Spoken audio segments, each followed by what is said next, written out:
Hello and welcome to the Mum Boss Method podcast. I'm Chrissy, I'm the Mum Boss, and I'm sitting here recording this on Saturday evening. And you might think, wow, Chrissy, recording your podcast on a Saturday evening, have you nothing better to do? But I think once you hear what the topic of this podcast is, you might understand why I'm choosing to record it earlier than normally. My podcasts go out on a Monday and I'm choosing to record this on a Saturday. That's because I want to talk about overwhelm. Okay. I have to be really honest. I've felt some overwhelm in the last few weeks, and I know that this will be something that you are no stranger to. Okay. Whether you are a mum or not, this time of year is busy. It's the time of year where mums in particular are doing loads of organising and constant thinking about Christmas and the run up and all the plans and everything that's going on. The kids are nuts. Work's likely nuts. Oh, this is it. The dog's just let himself in. The dog's just let himself into my office, opened the door. I've got to get up, That's also one of the things that makes me feel a little bit full of overwhelm is someone always wants something from me. Okay. The calendar's filling up thick and fast. I mean, I have felt that everyone wants a piece of me, and I'm happy to admit that I've lost my shit a couple of times recently. So for those of you that think that I always have it together and sorted out, I don't. It's fine. We cope. But if I compare how I've acted or reacted or responded this last week or so to how I would have responded to this overwhelm, 4 or 5 years ago, there is a day and night's worth of difference. And that's why I thought I would talk about this. And I'm pretty sure I should have checked before I hit record, actually. I'm pretty sure that I've done a podcast on overwhelm before. I know I've done a joint podcast with another coach talking about overwhelm, but I've probably mentioned it solo before. But I thought, you know what? It's time to update. It's time to talk about it again. We're over 200 episodes into this podcast, and I know a lot of you are feeling this, and that's why, I thought I would share what's been going on for me and share how I cope with that overwhelm. And I'm going to be really honest, I've got like a few bullet points that I want to talk about, but I didn't want to make this scripted. I wanted it to feel really natural and just kind of really talk about what's been going on for me and how I cope with the overwhelm. So, the brain fog might get me, but we're okay with that, surely, aren't we? We shall see. We'll see what happens. So yeah, I've definitely talked about this before, but like I say, I really want to talk about it again and really talk about how different I deal with this than I did before. I've talked about on the podcast in my content about how difficult I found life from the age of 36 to 40, and that perimenopause played a huge part in that, as well as the fact that I wasn't looking after myself or prioritizing my self-care. That's how I came to become a coach. If you haven't heard my story, you can go back. I talk about it on other episodes. I can't remember the number of them off the top of my head, but I'll put the links to them in the show notes. But I wasn't prioritizing myself. I was perimenopausal and I didn't know I was early perimenopausal. And so I see the way that I deal with stress and overwhelm now as huge growth. And I was reflecting on what is different and what I do differently. And that's really hard to do, I think, in some situations, because, these are the things that change, I think, in small amounts. You don't just wake up one day and go, oh, I can deal with stress and overwhelm differently now. It takes time. But anyway, I'm going to share with you the things that I'm doing at the moment that are really helping, but I'm going to also share, what has actually been going on and what has been bringing me the overwhelm in the last couple of weeks. So Wednesdays and Thursdays are generally my busiest and longest days in my business. I work into the evenings on both of those days, and I've had a generally really busy couple of weeks with lots of calls and things going on. And actually, if I I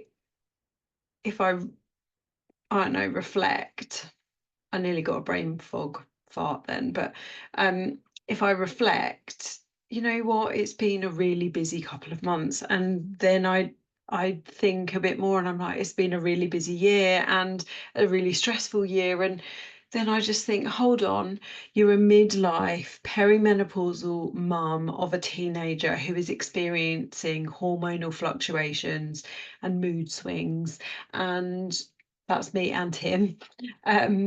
You run your own business, and yes, that gives me loads of flexibilities in flexibility in a lot of ways, but it also brings about its own challenges, its own stresses and complications. And it's not always easy to walk away from my desk and then not come back to it or not think about work. So actually, really, life is just life. Life is lifing. That's what's happening.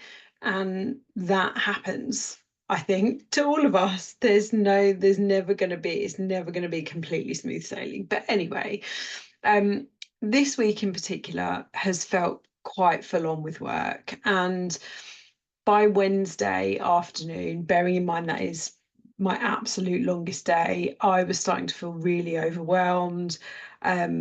I wasn't sure what to start first. If I look back, I probably didn't plan and organize my week as well as I could have, down to a busy weekend last weekend. And if I'm really honest, a little bit of a hangover on Sunday. And so I didn't plan my week as well as I could have done. I'm not going to say that the overwhelm I felt this week is all down to the fact that I went out on Saturday night for a few drinks with some friends. That's not the case at all. I think it was always going to be an overwhelming week, but that's even more reason really why I should have planned and organised my week a bit better. It was organised, I just didn't set out my intentions very well. I didn't set out my big rocks very well. So lesson learned there. So like I say, by Wednesday afternoon, I was starting to feel really overwhelmed, not sure what to do, what to start first, what was most important. And this continued into Thursday. And by Thursday afternoon, I was in a complete pickle. I was looking after my nephew from Friday afternoon through to today, Saturday afternoon, because my brother and sister-in-law went on their mini moon to Cornwall, which was lovely. But he was poorly. He got tonsillitis and so wasn't going into school. So I was desperately then trying to think, well, how am I going to occupy a 5-year-old when I had a hair appointment? I had work to do, I had calls. How was I going to do that? So I was trying to sort that out with my sister-in-law to see if we could find someone else to have him for a couple of hours. And it just really all got really stressful. I was on the phone to my sister-in-law whilst I was walking the dog, because I tried to break the overwhelm by taking a bit of a break, which I'll talk about later. And by the time I got back into the house, Charlie had come home from school, and I'm on the phone, and I walked into the kitchen and there he is, making himself some pasta. And like this is a bit of a theme with Charlie, is on Tuesdays and Thursdays he plays football at school with his friends, and so to not miss time on the Astro, he has lunch at break time. so then has no lunch at lunchtime. So it's by the time he gets home, it's been 5 hours since he's eaten anything. He's run around playing football. He's a teenager. He's hungry. But I was already making pasta for dinner. And so I didn't want him making any pasta in the kitchen. But I didn't want him having pasta twice in one day. I knew that whatever he did in that kitchen, he was going to make a mess. And I'd already spent time cleaning up the kitchen, which also really annoys me when I have to do that in my working day. And I snapped at him and I was like, no, you're not making pasta when we're having pasta for dinner, and this constant keep coming in and making yourself a pre-dinner dinner like it's not okay. Tell me what snacks you want and I will make sure there's snacks in the house that you can have when you get home from school, but like constantly cooking pasta is not okay. Now listen, is it really a massive problem that he was going to cook pasta? No, but for, I actually don't want him just coming home cooking pasta every evening. I would rather he have like some fruit and maybe a I don't know, an oat bar or something like that, rather than just having pasta, because he would have just had pasta, butter and cheese, which is delicious, but it's not massively nutritious. Um, and I really snapped at him. And then I phoned my husband and I was just, the thing was, I snapped him and then I tried to have a conversation with him and he was just not interested in having the conversation with me.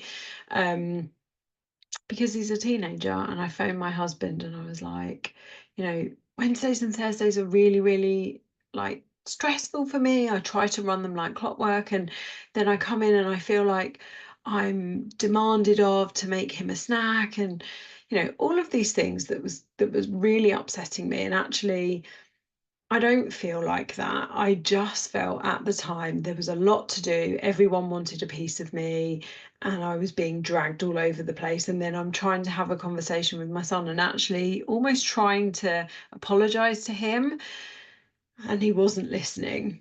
Um, and like how that ends up feeling physically for me when I start getting like that is, and talking about it now, I can like feel it again. uh, my throat gets all tight and gets sore. Like you might be able to hear that my throat is getting a bit croaky. Hey, it's either that or I'm getting ill, which is not going to be ideal because I've got a high rocks competition on Friday. But my throat gets all tight. I start getting like a tension headache in the front of my head. I start feeling quite tearful. I start feeling quite short of breath, and like my hands get tingly because I start feeling anxious and stressed.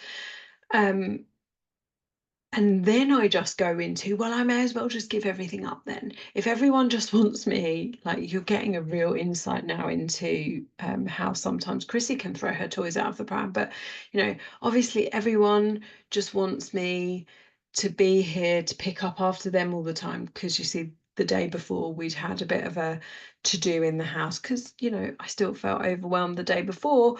We'd had a to do in the house about like how no one empties the dishwasher and I have to start cooking dinner and sort out the kitchen, all of that stuff. Anyway, um, so I came back upstairs to my desk and I just was like, I was thinking to myself, right, you've got an hour to just get the last few bits of work done. What should you do? And I swear I just sat here staring at my list of things to do.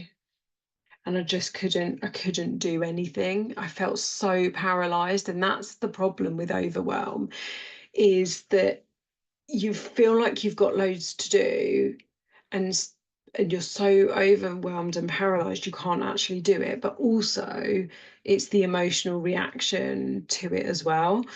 So I don't know about you, but I find myself procrastinating. Like I said, I feel hot, my throat feels tight, and I actually just end up spinning in circles and doing nothing. So I really thought after Thursday, when I was reflecting and journaling on Thursday evening, I really wanted to try and work out how I deal with it, because I did deal with it.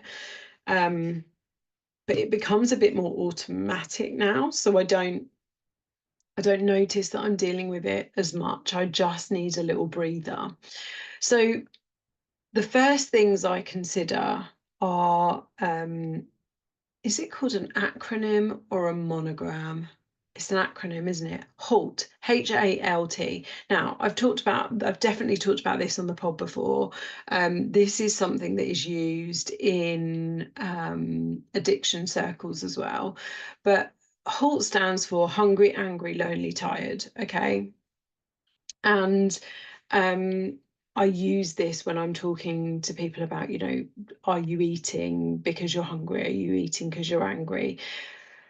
But we can also use this in terms of, are there other factors going on here that are making you feel the way that you feel? So if you're hungry, you might get hangry. I do get hangry. I wasn't hangry at the time I'd eaten. But thinking about what else is going on here for you. So are you hungry? Are you angry? I wasn't angry. I was irritated. Okay. Are you lonely, or kind of another sad emotion?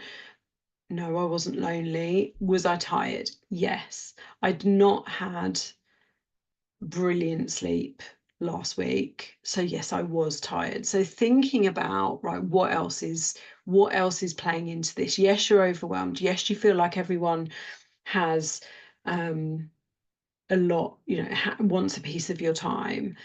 Like even those of you that know me and that have listened to me well know that I absolutely adore my dog. But I think even on Thursday, and he does it, he doesn't always do it because he wants to go out. He does it because he senses my emotion. And he was like jumping up at my chair when I was in this like last hour of work time on Thursday. And I didn't get cross with him, but I was just like, oh my God, even you want a piece of me.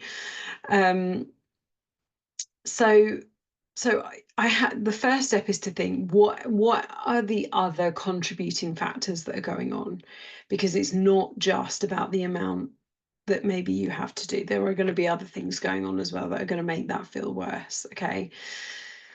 And then I go through these steps. So the first thing I do is I write it all down. And our instinct when we're overwhelmed and we feel like we've got no time and we've got far too much to do is to go, I don't have time to write it all down. I just need to get on. And here I call, I'm not going to say rubbish, but I'm going to call you out on this, okay? Because the problem with overwhelm is your head is spinning with all of the things and all of the stuff. And it's not just the to-dos, it's the worries and the stresses and all of that stuff. Write it down. So I always have a notebook open next to me, always, always, always. I'm always making notes. I use my notebook. I've just like, this is where my brain is now going to, because I was just thinking, oh, I need to order my new planner for next year. Sorry, a little bit of an ADHD trip up there. But write everything down. Okay, write down. I keep the notebook open in front of me all the time. Write down all of the to-dos, all of the things that are bothering you, the conversations you have to have. Like, for example, something that has been stressing me out.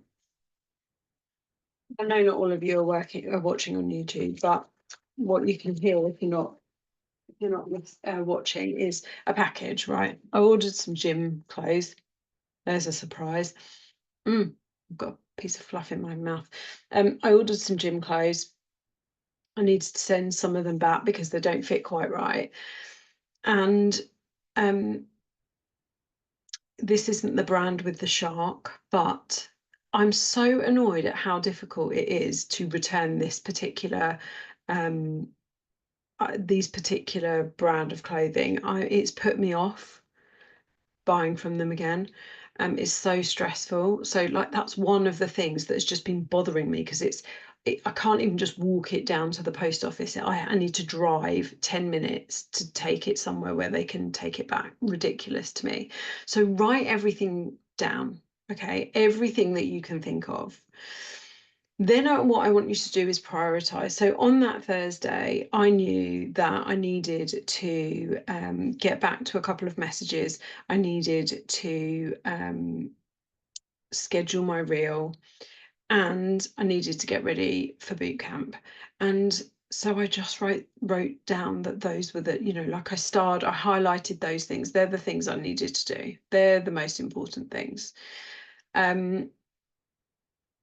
So write it all down and then prioritize it.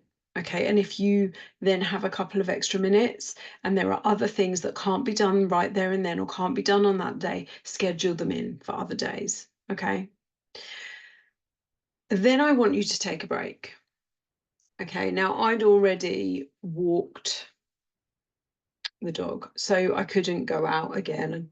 I didn't want to. It was dark, it was raining. I think it was raining. I didn't want to go out again. But at that point, if I hadn't, I would have walked the dog or gone outside for 5 minutes. The way I actually took a break was just to go and sit in another room, away from my computer, away from my phone, away from my notebook. I just went and sat in another room.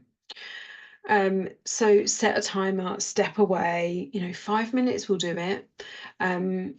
Some deep breathing is a really good idea. Box breathing, if you've never tried box breathing, is a really great way to help your nervous system just to calm down. So what I mean by box breathing is you breathe in for a slow count of 4, you hold for the slow count of 4, you breathe out for a slow count of 4, and then you hold again for a slow count of 4, and you do that a few times, and it really, really helps calm you down. And this really helps you to then think more clearly. Okay. So take a break, and then what I want you to think about is what is really going on here. And this is where journaling is so, so important and so helpful. And I know that some of you will be listening to me and you might be rolling your eyes. Oh, there she goes, talking about journaling again. But honestly, journaling is so helpful to just understand what's going on. And I just spent a couple of minutes just writing down how I feel, and actually I uncovered that Wednesdays and Thursdays don't work in their current format. And what I mean by that is I'm not about to like change my working for it. I'm not about to change my work schedule. I teach classes, I have coaching sessions that I do. I'm not about to stop doing those, but they're not working. I feel rushed, I feel pressured, I feel like I've got like my days, both those days are really bookended, and I actually can't move those bookends. I can't move my Wednesday morning class. I can't move my Wednesday evening coaching sessions. I can't move my Thursday morning calls, and I can't move my Thursday evening classes. Okay, but I can change, and that's what's I've kind of skipped ahead, naughty me. So I realised, like I said, by journaling, I realised that every Wednesday and Thursday, I feel a little bit like this. I feel a little bit time pressured.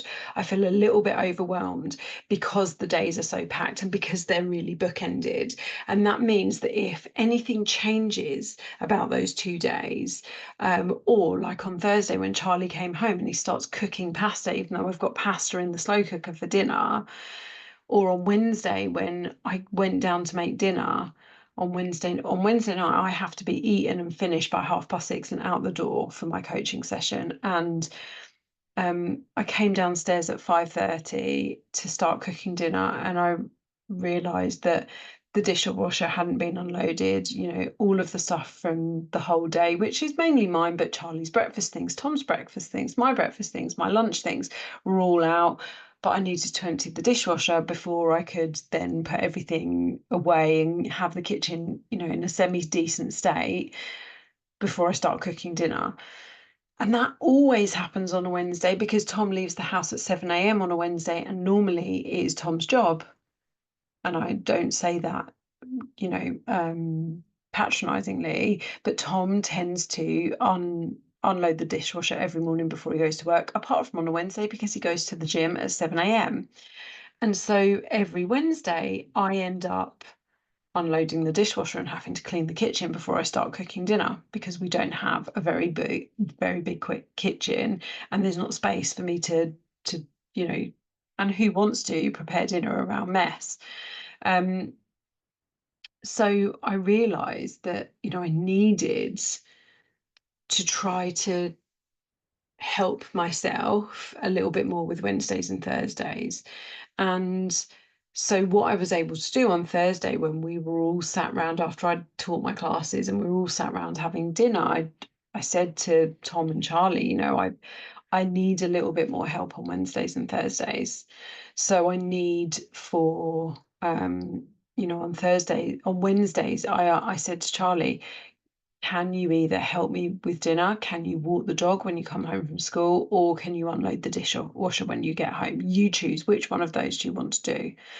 And and also I need you to tell me what I can put on the shopping for this week, so that you've got the kinds of snacks that you want to eat when you come home, and you don't have to start cooking pasta when we're going to have dinner in 2 hours' time. Because that's the other thing that sometimes happens, is he'll cook himself pasta at 4 o'clock. I've cooked a really nice dinner, and then he doesn't want to eat it all because he's cooked pasta.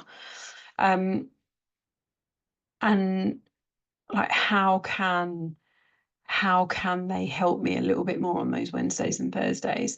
And that turned into a really productive conversation where some action steps came out of it.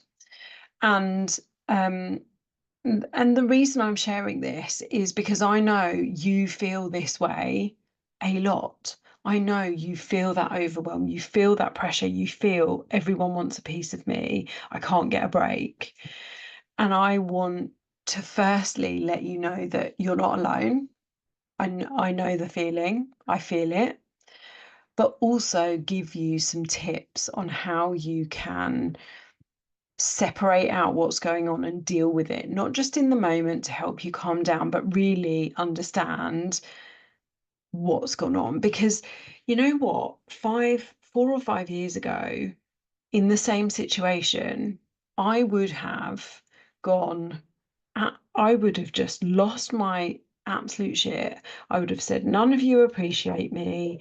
I don't feel heard. I feel like I'm just here to cook and clean after you. And, sometimes those thoughts come in as well, but I know it's not true.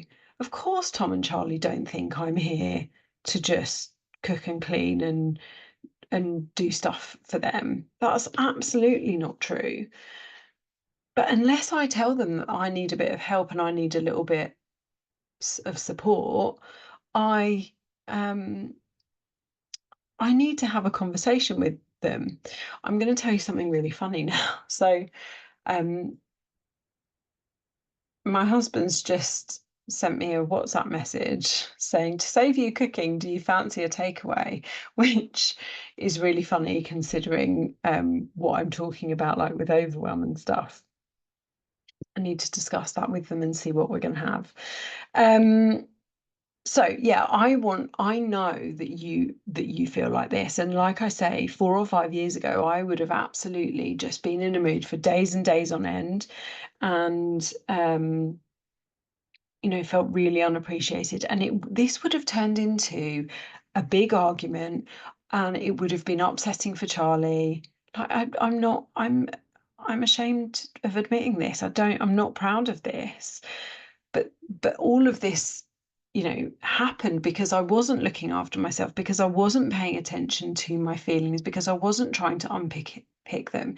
And since that time, I have done so much work on my own self-development, not just my health, not just my fitness, not just my fat loss, but my own self-awareness. Being self-aware is so important when it comes to feeling overwhelm and stress, really recognizing it's hard to recognize that you might have overreacted about something. And to let you into another little insight, I think Tom has sent that message because last night he went out with his friend, and they went out locally, and he said he probably wasn't going to be very late because because the place they were going to closed at 11. He knew that I had our nephew.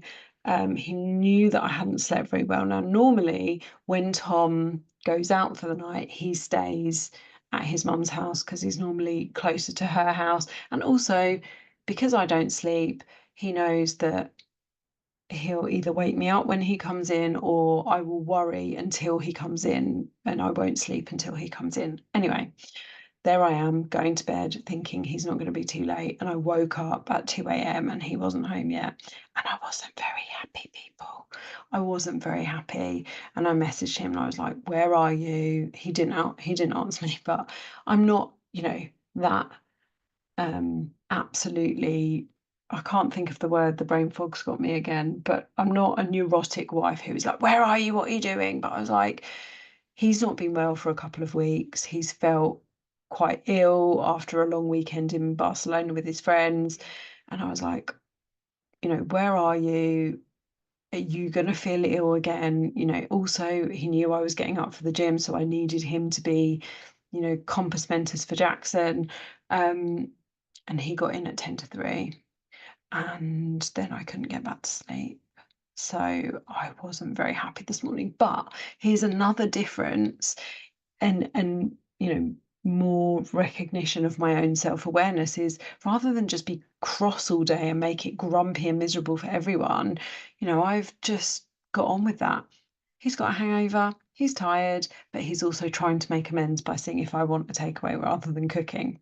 What do we think? Shall I have a takeaway? Anyway, yeah, a massive part of this is self-awareness, and I've done the work. The journaling has really helped that, but just reflecting and sitting in the moment and pausing to think, what is really going on here? This isn't, your husband and son do not really think of you as a slave that is there to just help them all the time. But that comes down to that work that I've done. And this is what I help my clients with as well. So, you might be surprised to know that, like, it's things like this that often knock clients off track. And I'm saying that in bunny ears, off track, right? And stop them from feeling like they can take the actions that they need to take. Because they're stressed, because they're overwhelmed. So they might miss a walk or miss a workout, or dive headfirst into a chocolate bar. But one of the things that we really work on is making sure that they are doing the work and becoming more self-aware about what's going on for them and their feelings and their thoughts and their behaviors, so that they can respond to all of these things rather than react really, really strongly. And so if you feel, if you feel overwhelmed, and you feel like that overwhelm and time pressures and home pressures and all of the other things that you have to do every day really get in the way of you making progress on your goals, you feel stressed, you feel like you can't look after yourself because of all of these things, this is also what I help my clients with. It's not just about workouts and calories. It's about becoming more self-aware, learning how to manage your emotions, learning how to communicate not just with other people but with yourself, and helping you to develop the responses rather than reactions to these stressful situations. So I hope that, I just banged into the microphone, sorry if that was loud in your ear. I hope that this has helped you. I hope that seeing that I go through this too helps you to realize that it is normal to feel some overwhelm, it is normal to feel some stress, but it's also perfectly okay to start to learn to deal with it in different ways. If you would like my help on achieving your goals, on navigating the stresses of mum life, so that you can prioritize your self-care, so that you can show up for you and in turn show up better for your family, check the links in the show notes. I would love to help you. And if you are feeling overwhelmed, reach out, because you're not alone. There's lots of us that feel it too. Have an awesome day, everyone. Mwah. Bye.